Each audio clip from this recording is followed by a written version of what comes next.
نحمده ونصلي على رسوله الكريم أما بعد رب اشرح لي صدري يسر لي أمري واحلل عقدة من লিসানি يفقهوا قولي। নেতৃত্বৰ ক্ষেত্ৰত আটাইতকৈ জৰুৰী বিষয় হ'ল নৈতিকতা।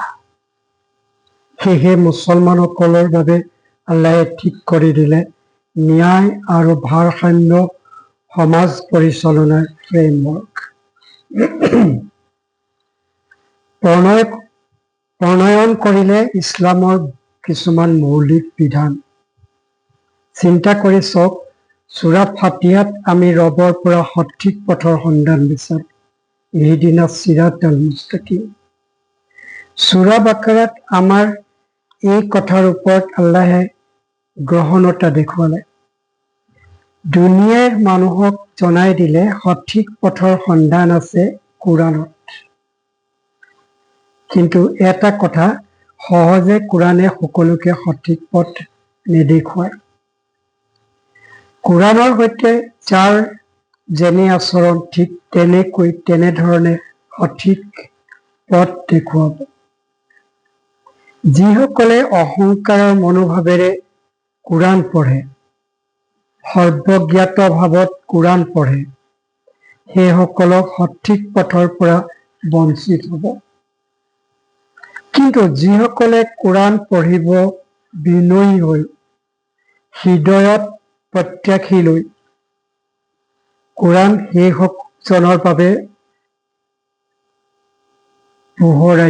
সেইজনক পোহৰাই তুলিব। ঠিক সেইকাৰণেই সূৰা বাকাৰাৰ ২য় আয়াতত কৈছে, কোৰাণে পথ দেখুৱাই মুত্তাকীসকলক, হুদাল লিল মুত্তাকীন। দ্বিতীয়তে চাওক, মানুহ মাত্ৰে ভুল কৰিব, ভৰি পিছলিব, এয়াই স্বাভাৱিক। ভুল কৰাৰ ঠিক পিছত আমাৰ প্ৰতিক্ৰিয়াত কেনেকুৱা হয়, সেইটোৱে লক্ষ্য কৰাৰ বিষয়। সেয়েহে প্ৰমাণ কৰিব আল্লাহৰ সৈতে আমাৰ সম্পৰ্ক। এই কথা বুজিবৰ বাবে কোৰাণত আদম আলাইহিছ ছালামৰ ঘটনা আৰম্ভণিতে আনিছে। এয়া আমাৰ বাবে এটা শক্তিশালী ৰিমাইণ্ডাৰ হৈ, জগতত শ্ৰেষ্ঠ মানুহৰ পৰাও ভুল হয়। সেয়েহে আমিও ভুল কৰোঁ।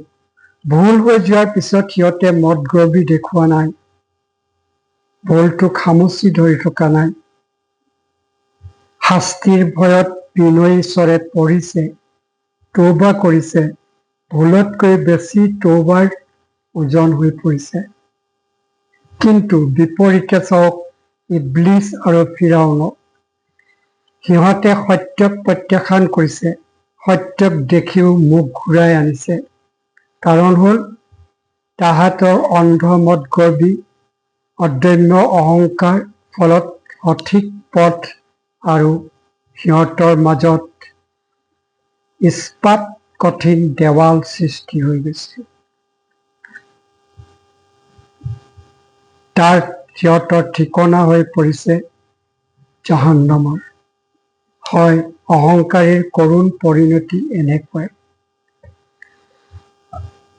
আসমানী টৰ্চ লাইট হাতত তুলি লৈ নতুনভাৱে পথ চলাৰ দিশ নিৰ্দেশনাৰে কৰা হ'ব আমাৰ ভৱিষ্যত কাৰ্যপন্থা।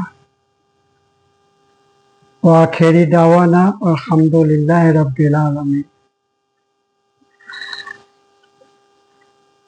যদি ভিডিঅ'টো ভাল লাগে নিশ্চয়